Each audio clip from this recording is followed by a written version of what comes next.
Recording तो कर रहे हैं क्या की कौन कैसे बोल रहा है मेरा क्यों करूंगा मेरे को खतरा है मेरे को खतरा है मेरा फोन पहुंचा सर इसने जबरदस्ती मेरा फोन पहुंचा फोन दो मेरा सर मेरे सामने जबरदस्ती फोन करे 112 पे मेरा फोन दिलवाओ सर जबरदस्ती मेरा फोन पहुंचा इसने आपके सामने जबरदस्ती मेरा फोन पहुंचा इसने क्यों नहीं करूंगा रिकॉर्डिंग खतरा मैंने भाई अभी कॉल हो ही नहीं है क्या कार्रवाई तो ड्यूटी अफसर बोल रही है ये गए थे भाई बीट वाले और ये बीट वाला मेरा फोन छीन लिया गया था वहाँ पे बीट वाला तो मेरे साथ मारपीट करने गया था।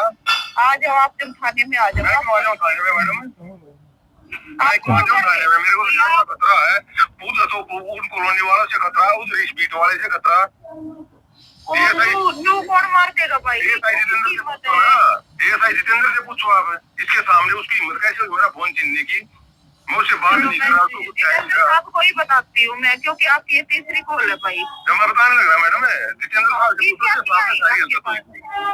पीसीआर नहीं आई मेरे पास भाई बीट वालों को बताए तो बीट वाले ये खुद है मैडम बीट वाला नहीं मैंने कॉल की मेरी 112 की कॉल के ऊपर एएसआई जितेंद्र मौके। नमस्कार, आप देख रहे हैं एक नेमी, मैं हूं तरुण शर्मा। कहते हैं कि सोशल मीडिया की जो पावर होती है ना वो सिर्फ कहने से नहीं होती करने से होती है, लेकिन उससे बड़ी पावर होती है इन सच्चाई दिखाने की। एक ऐसी सच्चाई जो अगर गलत काम हो रहे हैं तो भैया फिर तो दिखाना है, डरना किस चीज़ का है, विश्वास या आर या पार। तो हमारे साथ आज मौजूद हैं, इनसे बातचीत करते हैं आखिरकार क्या हुआ, इन्होंने जो दबंग की तरह दिखाया। और सबसे बड़ा एक सवाल जो है वो मैं बाद में पूछूंगा आप लोगों से, लेकिन पहले इनसे पूछते हैं। नमस्कार सर। नमस्कार जी। क्या नाम है सर आपका? सर मेरा नाम मंजीत सिंह है। हाँ सर बताइए मंजीत जी, क्या हुआ आपके साथ, आप करते क्या ये भी साथ में पहले बताइए। सर हम डिजिटल मीडिया चलाते हैं, पक्का सच मीडिया के नाम से मेरा चैनल है। हमारे क्षेत्र में खुलेआम अवैध कॉलोनियां कट रही है खेतों की जमीन के ऊपर, गरीबों को लूटा जा रहा है, गरीबों को सस्ते प्लॉटों के नाम पे वहाँ पे प्लॉट बेचे जा रहे हैं। काफी समय से हम शिकायतें भी कर रहे थे। क्या हुआ सर, इसी मंडे को 19 या 20 तारीख को हमारे वहाँ पे एसडीएम साहब ने एक रजिस्ट्रेशन ऑर्डर लगा दिया कॉलोनी के अंदर। उसमें खंभे भी गड़ चुके थे, उसमें मकान भी बनने लग रहे थे, रजिस्ट्रेशन ऑर्डर लगा दिए। मैंने खबर चला दी लाइव कि भाई यहाँ पे खंभे गड़ गए, एसडीएम साहब ने रजिस्ट्रेशन ऑर्डर लगा दिए। 23 मई के ऑर्डर सर, आप यकीन नहीं करेंगे कब लगे हैं, 19 या 20 जुलाई को। एसडीएम ऑफिस में कोई आदमी नहीं बैठता था, कोई अधिकारी नहीं था। कितना टाइम लग गया यहाँ तक पहुंचने में एक ऑर्डर को, जबकि एसडीएम ऑफिस है उस कॉलोनी की जो दूरी है वो मैक्सिमम 3 से 4 किलोमीटर हो सकती है। मेरी खबर चलने के बाद सर मेरे पास से बीएचसीएस से फोन आया कि सर आप ये जो कह रहे हैं खंबे बीएचसीएस के नहीं है। मैं और हैरान हो गया, भाई अवैध कॉलोनी के अंदर अगर बीएचसीएस के खंबे नहीं है तो दिल्ली में और कौन सी, हमारे एरिया में तो बीएचसीएस है सर बिजली की, और कौन सी ऐसी पावर कंपनियां की जिसके खंबे कट गए। तो सर उन्होंने मुझे ये लेटर भेजा बीएचसीएस ने कि भाई हमने 16 जुलाई को SHO बाबा हरिदास नगर को लिख दिया कि भैया अवैध कॉलोनी कट रही है। बकायदा सारी चीजें, फोटो जीपीएस वगैरह के फोटो सर, ये जो मैं फोटो आपको दिखाऊंगा जीपीएस के, ये फोटो वगैरह सारी चीजें भेज, सारी चीजें। तो मेरी समझ में फिर मैटर आया सर कि भाई बीएचसीएस भी ये कह रही कि भाई ये अवैध कॉलोनी है, एसडीएम साहब भी कह रहे हैं अवैध कॉलोनी है, तो पुलिस कार्रवाई क्यों नहीं करी इस एरिया में। काफी समय से हम बहुत सारी शिकायतें पुलिस वालों के खिलाफ करते रहे हैं कि भाई कोई सबमर्सिबल लगा है तो पुलिस वालों को पता चल जाता है, लेकिन किसी अवैध कॉलोनी में काम चल रहा हो, अवैध कॉलोनी में सबमर्सिबल लग रहा हो और कोई 112 पे कॉल वहां खड़ा होकर करे तो वे चीजें पुलिस को दिखाई नहीं देती। कल सर मैंने वहां देखा तो वहां पे जोर शोर से दोबारा काम चालू हो गया था उसी कॉलोनी के अंदर। मैंने एक जिम्मेदार नागरिक होने के नाते मैंने 112 पे कॉल की, पीसीआर मौके पे आई, मैंने फेसबुक पे लाइव वीडियो डाल दी, क्योंकि सबूत वे सबसे पहले मांगते मेरे से कि भी कॉलर कॉल करके भाग गया मौके से। तो मैं सर मैं यहीं खड़ा हूँ, वे गाड़ी से नहीं उतरे, पीसीआर वाले वहां पे उनके सामने काम चलता रहा। पीसीआर वाले बोले भाई आईओ आएगा, आईओ कार्रवाई करेगा। मैंने 10-5 मिनट वेट किया, फिर मेरे को अपनी जान का खतरा लगा, क्योंकि सर माफिया है, कहीं ना कहीं उनकी सेटलमेंट होती है प्रशासन के अंदर, और उनकी प्रशासनिक साठगांठ के बिना तो कार्रवाई होती ही नहीं। मुझे जान का खतरा लगा, मैं सर बोला भी पीसीआर वाले सर आप कॉल कर देना, मैं 1 से 2 मिनट में आ जाऊंगा। आईओ आए, एएसआई जितेंद्र जी मौके के ऊपर, तो उनकी कॉल आ गई, मैं पहुंच गया वहां पे। बोला भाई हम यहाँ पे, यहाँ तो कुछ भी नहीं है। मगा सर यहाँ तो लेबर लग रही थी। बोला पीसीआर वालों से पूछा, बोला भाई लेबर कहाँ गई? बोला सर हमारे जब यहाँ तो कुछ भी नहीं लग रही। मैं सर फेसबुक पे लाइव वीडियो पड़ी है कि लेबर भी काम कर रही थी और ऑथराइज्ड पर्सन भी खड़े थे इस एरिया में। तो जैसे मेरी उनसे बात होती रही तो उन्होंने क्या किया, थाने में कॉल किया। क्या हुआ, मौके के ऊपर बीट अफसर छुट्टनलाल मीणा और एक पुलिस अधिकारी, वो बीट वाला, और वो बेचारा दूर खड़ा, दूसरे बीट वाले की मैं कुछ भी गलती 0.1% भी गलती नहीं बताता। छुट्टनलाल मीणा आया चुपचाप, जैसे ही मुकेश जी से मेरी बात हो, ऐसा जितेंद्र जी से मेरी बात हो रही थी, वहां खड़ा हो गए, उसने सीधा मेरे फोन के ऊपर झपट्टा मारा। अच्छा, तू पुलिस की वीडियो क्यों बना रहा है? मैंने क्राइम कर दिया सर। मतलब अगर मेरे अगर हो। मेरे को जान का खतरा है, हाई कोर्ट की भी रूलिंग होगी, ठीक है, इसी चीज की कि भैया आप थाने के अंदर भी वीडियो बना सकते हैं। वो तो इसकी थाने की तो जगह नहीं थी जहां हम खड़े होकर वीडियो बना रहे थे। उसने मेरा फोन छीन लिया। मैंने सर दूसरा फोन निकाला और दूसरे फोन से वीडियो बनाई। इस फोन से वीडियो शूट कर, ये उसने छुट्टलाल मीणा ने ले लिया और इस फोन से मैंने वीडियो शूट करनी स्टार्ट कर दी। गनीमत ये रहेगी कि छुट्टलाल मीणा ने जो मेरा फोन छीना था वो लाइव बंद नहीं कर पाया और मेरे फोन से डाटा डिलीट नहीं होने पाया, वो लाइव चलती रही। आप देख भी सकते हैं सर, उसमें सारी बातें क्लियर है। मैं बोला एसआई जितेंद्र ने, सर मेरा फोन वापस दिलवा दे, मेरा फोन क्यों छीना? वे आए थे मेरे को मतलब झूठे केस में फंसाने के लिए। छुट्टलाल मीणा क्या कर रहा है कि बार बार मेरे पास आके मेरे साथ हाथापाई करने की कोशिश कर रहा है। मेरी सिस्टर मेरे साथ थी, वो बीच में आई, बोला सर हम आपसे बात ही नहीं कर रहे, हम आपका नाम नहीं ले रहे, हम कुछ कह नहीं रहे, आप क्यों आ रहे हो? 112 पे कॉल हुई, 2 या 3 वहां मेरी सिस्टर ने की।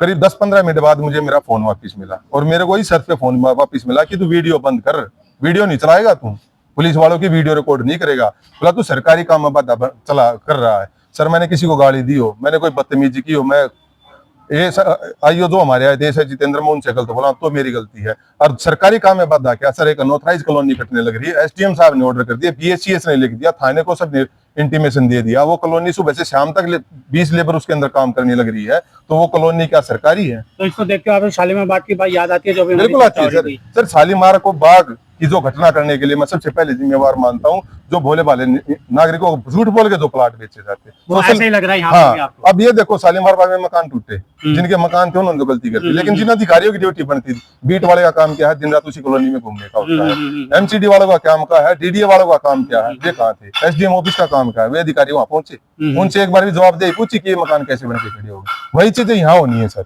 इसीलिए हम लड़ाई लड़ रहे थे। लेकिन उसके बाद क्या हुआ, जब उन्होंने मेरा फोन वापस दे दिया, मैंने 112 पे कॉल की, कम से कम 7 से 8 कॉल हो रखी है सर। अरे आप यकीन नहीं करें, 112 से कोई नहीं आया आपके पास? ये जो दिल्ली की पुलिस कहते हैं ना, जब फोन छीनने की कॉल हुई सर, अभी तक मेरे पास सिर्फ ड्यूटी अफसर का कॉल आया। जब 4 कॉल मैंने और 3 से 4 कॉल मेरी सिस्टर ने 112 पे की। नहीं, कहने का मतलब ये है कि 112 आपने कॉल करी 3 या 4 बार या 10 बार जो भी है, उनमें से एक बार भी आपके पास, आपके घर या आपके सामने नहीं आया? नहीं आए सर, जिप्सी नहीं आई, इशारा नहीं आई। देख लो जी, 112 कॉल करने के बाद 112 कॉल क्यों की जाती है? कि सेफ्टी के लिए। अगर इनके साथ कोई हादसा हो जाता या इनके साथ कुछ हो जाता तो उसका जिम्मेदार कौन होता? कौन होता उसका जिम्मेदार? अगर इनके साथ या हाथापाई हो जाए, इनका सर फोड़ जाता या ये इनके परिवार के साथ कोई दमन लोग मार देते, क्या जिम्मेदार कौन होता? 112 का मतलब ये क्या है कि भैया समय पे पहुंचना। सर उसके बाद मेरे पास ड्यूटी अफसर की कॉल आई। भाई अभी कॉल कोई नहीं है क्या? कार्रवाई है तो कार्रवाई होगी। ड्यूटी अफसर बोल रही है ये गए थे भाई बीट वाले, और ये बीट वाला मेरा फोन छीनने गया था वहाँ पे। बीट वाला तो मेरे साथ मारपीट करने गया था। आ जाओ आप, जब थाने में आ जाओ। मैं क्यों आ जाऊँ थाने में मैडम? मैं क्यों आ जाऊँ थाने में? मेरे को जान का खतरा है, पूरा तो उन कॉलोनी वालों से खतरा, उस बीट वाले से खतरा।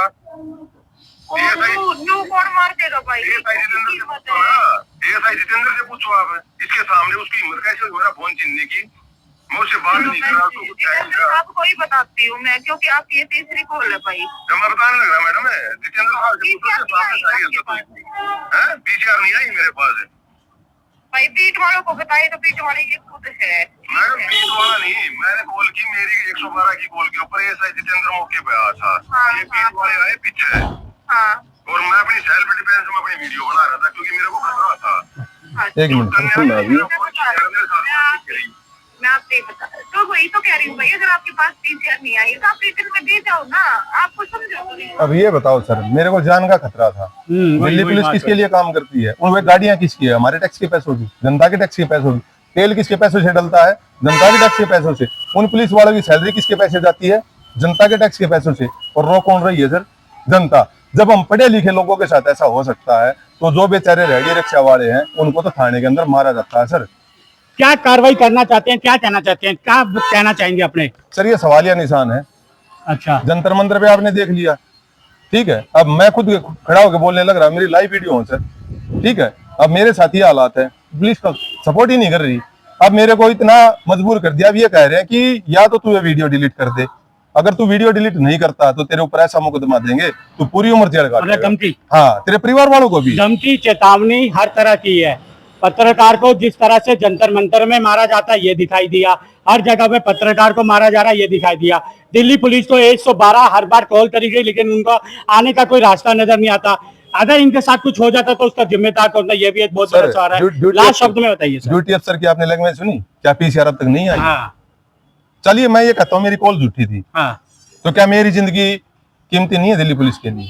क्या मैं इस देश का नागरिक नहीं हूँ? मुझे जीने का हक नहीं है सर? एक अपराधी को भी जीने का हक है सर, जिसने मर्डर कर रखा है, जिसको फांसी की सजा हो रखी है। फांसी से पहले उसकी भी सारी मांगे पूछी जाती हैं, लेकिन हम तो जीतते जी मार दिए सर इन पुलिस वालों ने। और मुझे अब यही खतरा है कि ऐसे तो साहब, और जो ये गैंग है ना पूरा माफिया जो कॉलोनियां कटवाने लग रहा है, जो सोशल मीडिया पर आप वीडियो देखते कि सस्ते प्लॉट मिलते हैं 15-20 है, ये पूरा माफिया इसलिए मेरे पीछे पड़ा हुआ है कि मैं ये वीडियो बनानी बंद कर दूं, मैं इन पुलिस वालों की कंप्लेंट करनी बंद कर दूं, मैं एसडीएम ऑफिस में जाके ये ना पूछूं कि सर यहाँ पे अवैध कॉलोनी का ट्रेन लग रही है, आप कार्रवाई क्यों नहीं कर रहे। मैं एसडीएम साहब से ये सवाल ना करूं कि भाई 23 मई को अपने रजिस्ट्रेशन ऑर्डर पास किया है, वो आपने 19 जुलाई को उस कॉलोनी में जाके क्यों चिपकाया? 2 महीने क्यों लग गए आपको 4 किलोमीटर जाने में? मतलब वही बात है कि काली दाल आपने पूछनी चाहिए, आप सफेद दाल पूछिए, उसी का एक नतीजा आ जाएगा। वही हालात है, वही है कि भैया भ्रष्टाचार तो बढ़ता जा रहा है। अगर भ्रष्टाचार से लड़ना है, सामने आपको नतीजा देती जा रही है, लड़ने की कोशिश करेंगे तो दो ही चीजें, या मार दो या बिक जाओ। लेकिन इनका ईमान जिंदा है, इनका ईमान है, ये दिखा रहे हैं। लेकिन आने वाला समय पे ये देखते हैं कि वहां पर क्या होता है। अवैध कॉलोनी से बचिए, सावधान रहिए। दिल्ली की जनता में यही कहूंगा, इनोसेंट ध्यान से प्रॉपर्टी या कुछ भी खरीदने से पहले 10 बार उसकी कार्रवाई करिए। ये एक नई उम्मीद की आवाज तरुण शर्मा पूरी टीम के माध्यम से आप तक ये भी कहना चाहेगा। नमस्कार।